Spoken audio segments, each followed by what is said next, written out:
So good afternoon. My name is Tom.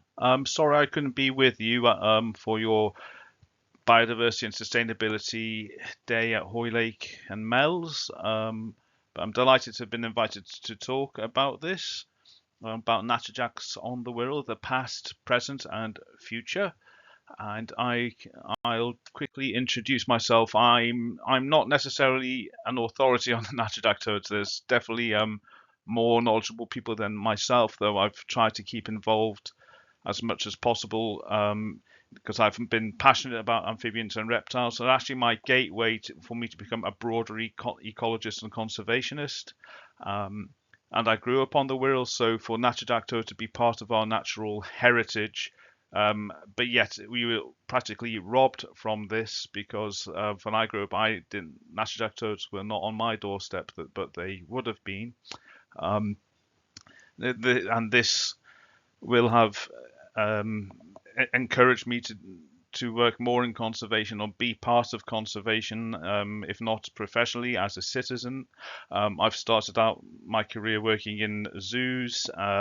I did have a brief stint trying to assist with the Natterjack project on the Wirral when it was run by the Wirral Council and with the Herpetological Conservation Trust, it was then called. But I also have an academic background in zoology, biodiversity and taxonomy, and I have a PhD in freshwater ecology. I moved back to the Wirral in 2015, and a couple of years later, after getting to know the lay of the land, I set up the Wirral Amphibian and Reptile Group, and I am presently setting up a new conservation organisation called Friendly Frog Org. So, but I think I'm mostly wearing my Wirral ARG hat today. So I'll introduce you to what we're here for, and this is the Natterjack toad. Um, so if you can contrast these to common toads, I'll show the common toad at the next slide. But Natterjack toads, they're something special. They always nearly always have that yellow line down the back, down its back. Um, they also have quite is it green eye, more green eyes, and they also run. They don't so much hop as they run. If you contrast these to common toad, you can see these common toads have uh, more yellow-orange irises in the eyes. They also don't have the yellow stripe, and they tend to hop. And if you want to know what it looks like for an Natterjack toad to run, this is what it looks like. There you go. That's running Natterjack toad. They don't hop at all.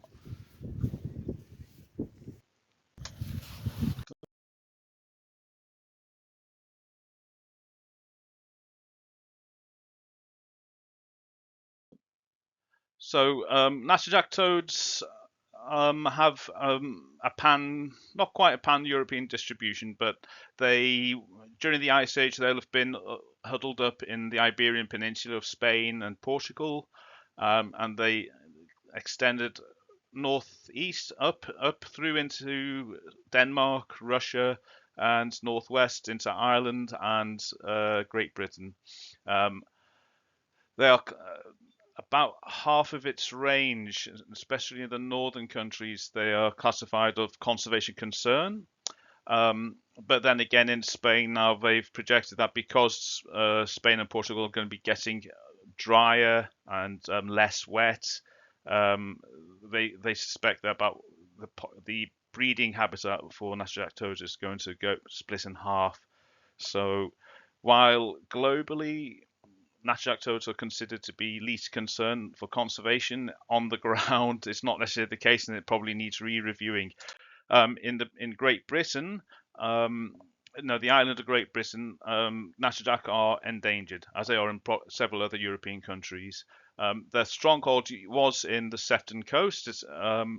There's since been conservation efforts since, but you also get them up on the coast of Cumbria, and you get them around the Solway coast in Scotland, but also around southern England, Norfolk, and their habitat is especially sand dunes, heathland, and salt marsh, mostly open habitat. And to iterate, you may have seen the previous slide, they are legally protected from disturbance, not just them or any habitat they occur in. that is protected from disturbance too, and I'll sort of flesh this out a bit more as we progress. I'm going into the basic biology now. So they breed from April to May, though they can keep breeding into August, and where they lay over 2,000 to 4,000 eggs, which they lay in strings. They are very dark tadpoles, which then metamorphosize into little toadlets, which will take place around June to July. And they can reach sexual maturity in 3 years, and they can live as long as 15 years. So 10 to 15 years they live up to. And I'm going to go through the life cycle. You see some of the habitat in the background. So this is a pond in the Sefton Coast. And I'll sort of raise some little snippets of Natterjack ecology. Like, for example, this pond, I feel, is a bit too lush for them. There's not many plants in, but that might even be too many plants for them. They do like it partly because of predators hanging around on the plants, and Natterjacks will like shallow water as well, but there's often that trade-off because lots of shallow water tends to dry out quickly. So a pond that dries out every couple of years isn't necessarily a disaster for them, because they can breed. If they don't breed 1 year, they can breed another year. And here's another example. That's a far better pond for a Natterjack. It's a lot more desolate. I'm not sure how. I think there's be some shallow sort of banks submerged. Again, so the tadpoles can sunbathe. I think that's probably why we like shallow water and they like shallow water, should I say. So a mummy and a daddy toad will meet. The male will grab hold of the female. She'll actually seek him out. He'll be calling and she'll seek him out. And I'll show a little example of this later, or go through it later, should I say. And they will, as she lays the eggs, he will fertilize them as they come out of her, and they'll all go in this string. You also see that these are coming out in the eggs are side by side, but I think that's actually two. No, but it's one string. But what will happen is these pairs of spawn will sort of readjust into a single line of eggs, and then they will hatch out. And so toad tadpoles, they're quite hard to differentiate these from common toad. Or should I say common toad spawn, the eggs are usually paired. They're not in a single line. But once they turn into tadpoles, it's very difficult to differentiate, and they have similar habitats as well. Just a moment, I've got a little technical issue.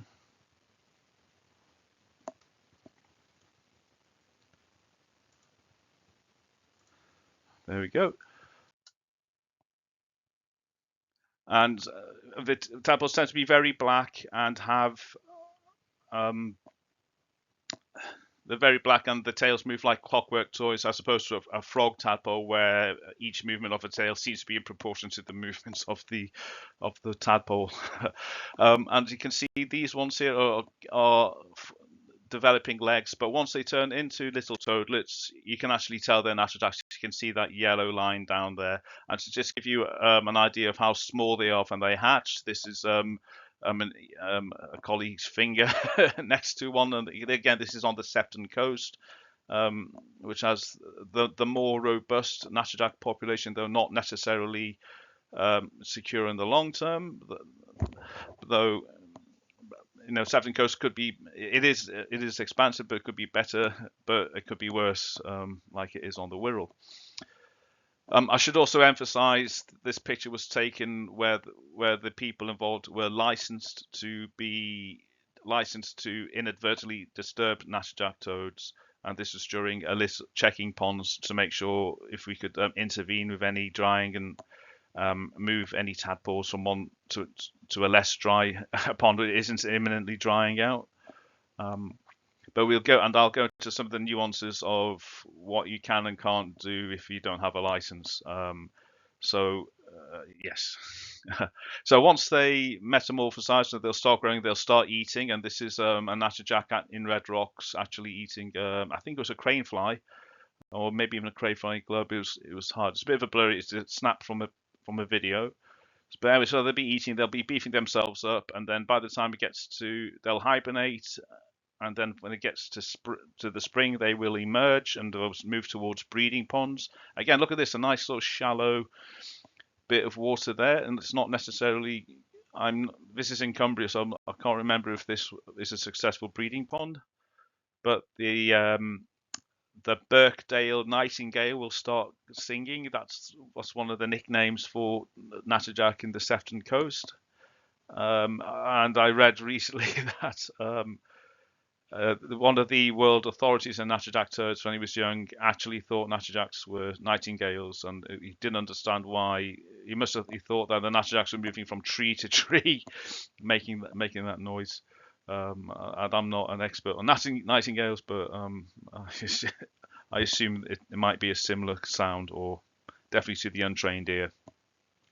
So males will sing, and they'll also form around, or they'll be singing, and females will start moving towards males which sound better to mate with. There's an evolutionary fact. Lots of toads do this. Males will all start singing in different spots, and females will move towards the sound that sounds better. Some males that are maybe less virile or less powerful and can't sing very well may even try to intercept females on the way to the beefier, better singing males. And as I said, like at the beginning of the life cycle I raised, amplexus will begin. They'll begin mating and they'll begin spawning all over again, and the cycle repeats. Once they finish breeding, they will disperse to terrestrial habitat around the pools, in this case a sand dune. And you can see they make these little tracks through the sand, which is pretty cool. And can then, if they can't find a hole to dig down, they're perfectly capable of digging their own holes, and they'll sort of go backwards and start digging backwards down. I think it's backwards. Some toads do. And I've read several toads can share one burrow, and here's a toad staring up at me from one of its burrows now. So in many ways, Natterjack toads in the UK are a success story. They've practically nailed down how to do Natterjack conservation, and this often involves re-excavating pools, controlling scrub encroachment, sometimes reintroducing grazing. There's many reasons why Natterjacks have declined so much in the UK. It's mostly because of heathland, of developments on heathlands, building houses and other things on heathland. Heathland is raised, it's dry, it's a great place to build a house. They probably won't flood. In other ways, grazing management, as maybe people may not graze animals as much in some places, and so ponds can become, and even terrestrial habitat can become a bit more scrubbed up, a bit more dense. And Natterjacks don't like too much. They definitely don't like dense ponds. No, they need to sunbathe basically, as much as in terrestrial habitat as much as aquatic habitat. And also, Natterjacks don't seem to like to have to fight through dense grasses. They like to hide in it, but they don't like to move around in it. So in many ways, it's been a case of restoring habitats, reintroducing Natterjacks to that site, and they tend to remove spawn around. So once they've spawned, if this happened in the Sefton Coast of North Wales and the Wirral, they took the spawn from the Sefton Coast under license, under permission from Natural England or Natural Resources Wales, and they deposited it in restored pools across. And it's been definitely successful in North Wales and a place closer to home, as I might discuss. I'll just highlight that the main organisation which writes the action plans for and advice for conservation of Natterjack toads is the Amphibian and Reptile Conservation Trust. It used to be called the Herpetological Conservation Trust, and I think I don't think there is a Natterjack conservation project that doesn't have input in to some degree from this organisation, and I thoroughly recommend it. So the history of of Natterjacks on the Wirral. So, like I say, the Wirral used to have a lot more sand dunes and intact heathland, all over. Each of these yellow dots represents a record. Now, this is from the National Biodiversity NBN Network Atlas, and so not all these records are that. Some of these records are not necessarily accurate, though these records here are around Thurston Common. Thurston Common it is a big, definitely was a big heathland, and it's quite probable these records are correct. There are obviously there's records around West Kirby and Hoylake, and some of these records are from the reintroduction, as I'll go into. And there's records around Wallasey, which are quite, again, which probably there's sand dunes there now, even though they're more recovered than they were. They were, though not as substantial as they used to be either. And there were sand dunes around New Brighton, so there's a record sort of around Egremont, which is probable too. But the last population went extinct in 1991. Just going back to verification, I've spent a fair bit of my career in the Natural History Museum in London, and I used to often open the Natterjack cupboard and have a look at these jars here of preserved toadlets and Natterjack larvae, and frozen in time in the archive, and these were collected in Wallasey in 1898. And I presume, and I'm not sure exactly where in Wallasey, but I presume if it wasn't Egremont, it's most likely to be being around Wallasey Village, probably even Harrison Drive, if we think about that. And then just to say that, so those Wallasey records are definitely verified. Those are certainly Natterjack toads there.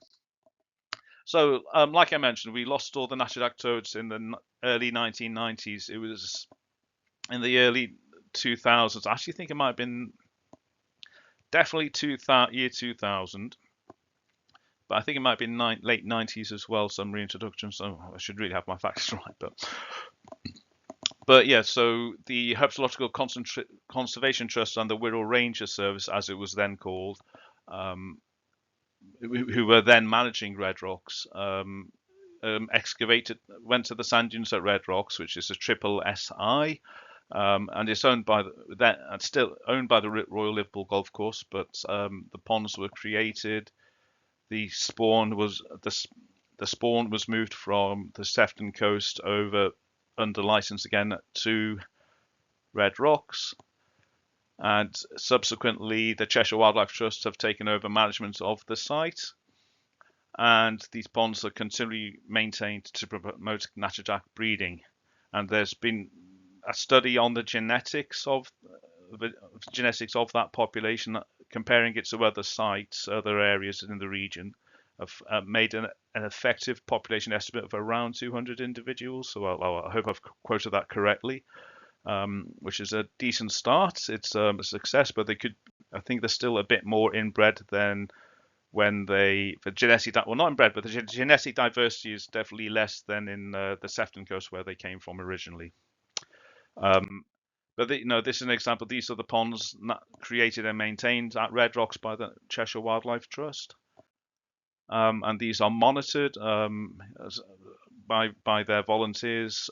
Again, under license, we need to make sure that they're not disturbing the toads inadvertently, and you definitely should certainly have a good reason to be wandering around the other side of the fence at Red Rocks, because you definitely want the Natterjacks to breed and grow their population. But those sometimes you may walk past the pond and you'll see a little toadlet walk past like this. Now, I think when I took this picture, I wasn't covered by a license, so for legal reasons, and that said, because we encourage recording, if this was taken with a long lens camera, again, just the toad was walking past us, I hadn't approached the toad, and I didn't touch the toad. I just kept a distance and zoomed in with the camera. So maybe if you could keep a meter distance, that would be appropriate. And again, yeah, if you've definitely seen on the other side of the fence or traipsing around looking for toads, then maybe you'll have questions to answer. But this is why management is needed.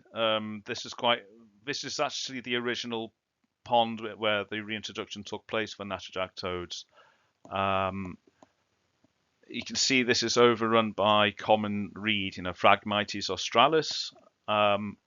there's even if a toad's tried to spawn in here, the spawn probably won't develop because of it'd be overshaded by the plants. Even if there's standing water, these tend to too much reeds. Reeds are a good thing, but too many are not good for. They can terrestrialize they'll capture sediments and lose the water in that pond. So the Ranger Service used to just excavate this out with a digger, but the Cheshire Wildlife Trust went in and created fresh ponds nearby. But the reed colonization hasn't gone away. And this was a nice combined Wirral Amphibian and Reptile Group and the Cheshire Wildlife Trust getting together, and we were helping manage, pull out the roots of the reeds which were colonizing this pond. And we had to do this in winter so there would be no natterjacks to disturb at the time. And it looked cold and wet, but we had very good PPA. We kept actually surprisingly warm. But yeah, it's almost getting on your hands and knees and just pulling it out. And it was, I think it was quite effective. Then we can enjoy the spoils. So the Cheshire Wildlife Trust does do guided walks around Red Rocks. I encourage you to take part in them because you might not necessarily see a natterjack. You should hear them if provided we were unlucky on this day because of the very high tides we had. I think all the natterjacks got scared away, but they definitely bred later on in the year. But it was just good to see the habitat. And this wasn't actually an natterjack breeding. Well, there were tadpoles in there, and they were very probably common toad tadpoles. I should add that common tadpoles can ruthlessly outcompete a natterjack tadpole. So, and sometimes the management is if you find common toad spawn in a pond with natterjacks, you move it to another pond to give the natterjacks a fighting chance. So present day, where are we up to? So I guess this is roughly present day. In 2022, Wirral completed we sort of led a study on whether natterjack were actually trying to get out of Red Rocks and see how far they were getting away, so we could understand their dispersal rates. Around this time, the Cheshire Wildlife Trust won a grant for RD estuary, and male natterjacks have recently been found calling on Hoylake Beach. So I'll sort of drill down into all these a bit more now. So before Hoylake Beach became an issue, really, so the 2018 or 2019, I touched base with colleagues at the Cheshire Wildlife Trust to see how they were, and then I sort of did a walk out of Red Rocks along Hoylake Beach to see what was there. To see what would it take for the natterjack toads at Red Rock to get all the way over to the nearest sand dune habitat at Meols, and then maybe further on to the Wallasey sand dunes. So we started to design this study, or trying to think of this study, and while this happened, it emerged that Hoylake Beach was being artificially suppressed. The succession of coastal vegetation was being suppressed. So when that suppression stopped, the habitat started forming. So we thought, oh, this is a good opportunity to get the first data. By that time, there was still, I think that was so 2021 we started it. So we had 2 years of growth. And so we started walking up and down, and it was an interesting interesting to look at the limits of intertidal movements of when did the tide stop and start. And so we generally think salt water is bad for amphibians. So we weren't just recording natterjack. We was looking for natterjack. We recorded other amphibians, but we were seeing, okay, do we need to go further inland now? We were seeing the coast, and would the salt water actually be a limit to natterjacks dispersing because its houses built right up to the coast, and is there any other habitat for them to negotiate over to habitat that's becoming restored? So obviously we had a nice dead octopus we found, and we found crabs wandering around over land. But we did find this common toad on its way to Hoylake Beach from Red Rocks. It might have come in from the gardens too. and it was also sat in all this sort of debris washed up in the tide. So I've learned recently that Natterjack and common toad have um, their their tolerance to salinity is not as different as we thought it was. Um, and while both of them can be put off by salt water, I think Natterjacks may be a little bit more tolerant than common toad, but common toads still have some tolerance. But we also found this maybe 2-3 year old Natterjack. It wasn't an adult yet. Natterjack walking on its way to Hoylake Beach, and that was 2021. Just to give you an idea of how we did the study, we also surveyed the golf course, we surveyed Hoylake Beach, and we also surveyed West Kirby Beach, where they continually managed the beach to keep the sand bare. Though despite this, we still found a Natterjack on that very raked beach too. So it wasn't very far from the main nature reserve. And like I said, we also recorded other amphibians, including there were lots of smooth newt wandering around. We were also recording common frogs, and also interested in what common toad were doing, because common toad I should have added. We're starting to get a bit worried about their conservation now, and it's just a sign of a time of how we take, in our modernizing word, how we take what we thought were common species for granted. And should I say, Natterjack toads were often common in certain parts of the world.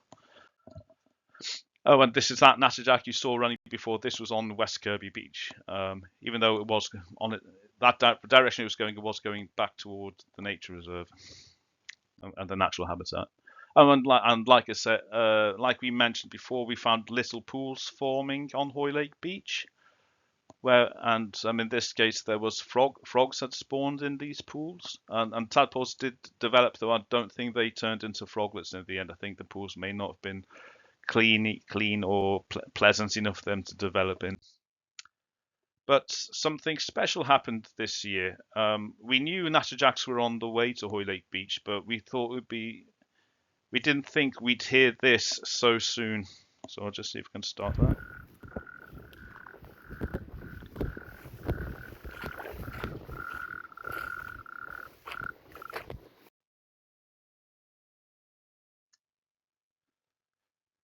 Oh, so I didn't mean to finish that so soon. So yeah, that's the sound Natterjack makes. It's almost like getting a comb or something, making that noise, and it sounds like an actual toad. Common toads sound nothing like that. They sound like a faint moorhen making a little peep. Yeah.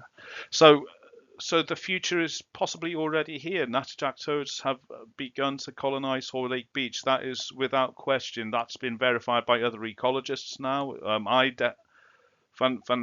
The day it was recorded by Mr. Alan Conlin, a local ecologist who lives nearby. He could hear them from his house, and that day Alan and lots of other people were bombarding me with information to notify me very kindly that it had started, and I went out myself and had a listen. I didn't do any formal surveys, and I didn't need to, because I could. Those were definitely Natterjack toads. There was no question of it. So what of the future? What of the future further? So absolutely, we need continued protection and management for Natterjack occur in the Wirral.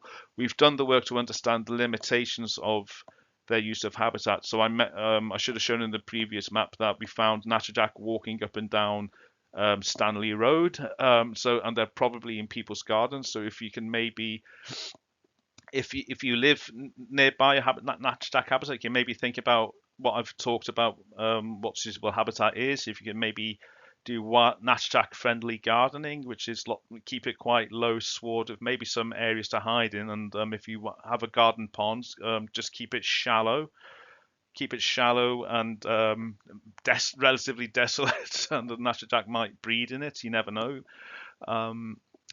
But the Natterjacks have not bred on Hoylake Beach yet. We have inspected all these pools coming, but it may happen. Some of the pools may hold water for long enough through the year for Natterjacks to actually spawn in it. I think no female natterjacks have been recorded on the Hoylake beach yet. So that, like I mentioned, the males are singing, but they may not be attractive or clever enough for the females to want to give her eggs to them. And so, like I say, we have the limit. We understand the limits of dispersal. Are there other sites on the Wirral where we could maybe restore them and release and translocate spawn again to expand that population? And this does require a review of options and with the competent authorities to do that. So and overall, we just want to make it so natterjacks are more secure, so we don't have to worry about them anymore, which is the general goal of conservation. There's quite a few species that were endangered where, after the measures took place, no one worries anymore, and it'd be a nice place to be. And a way we can make this happen anyway is to, for us as citizens to get involved. So you don't have to be a professional conservationist. You can be a citizen conservationist. So as well as just being supportive when you see works taking place, to understand that that's for a reason. These resources are being allocated for the right reasons. I've already mentioned natterjack friendly gardening. And you can volunteer. You can volunteer with us. The Wirral Amphibian Reptile Group welcomes members. The Cheshire Wildlife Trust takes on volunteers, especially on the Our D Estuary project. You can do, if you haven't got time, but you can give a few pounds a month. You can join a charity of your choice, such as Amphibian Reptile Conservation Trust, Cheshire Wildlife Trust, RSPB, maybe Friendly Frog. But as well as the Wirral Arg, you don't have to come out for the Wirral Arg. You don't have to come out. You can just pay your annual membership. And like I mentioned, if you can record sightings of toads or other amphibians or reptiles on this website, recordpool.org, it's a good way for your records to be verified and incorporated into available biological records. So I'm running out of time. And just to plug the Wirral Amphibian and Reptile Group. It's a local voluntary group, part of the network of the ARG UK. So each county in the UK has an amphibian and reptile group. Anyone can join. We do group surveys at least once. We'll have an event once a month at least. If we're not out and about looking for amphibians and reptiles, and this is a nice way to do this safely and legally. You can. And there's also habitat management. That's something we often improve ponds or create ponds for breeding where necessary. And we also, if you join, we can set you up with your own patch that you can monitor in your own time. And like I say, and if you do want to join, it's a very small membership fee per year, £5 for an adult, and if a child wants to join and be supervised by an adult at no further cost, it's £2.50. And there's more information here. And I also want to plug this conservation organisation I'm slowly setting up in my spare time. It's building on over 20 years of experience working in conservation across the world, but I certainly want to use this as to platform projects on the Wirral in North Wales and further afield in my former stomping grounds in Cameroon, Nigeria and Guinea. And maybe not we'll have a natterjack project, but that remains to be seen. But we'd definitely be interested in do some more, fill any gaps which and to get things moving more, if to complement existing conservation work. And I'm seeking, and obviously while we apply for funding grants, we'll make it possible for donations to be accepted as well. Right, thank you for your time, and long live the natterjack toad.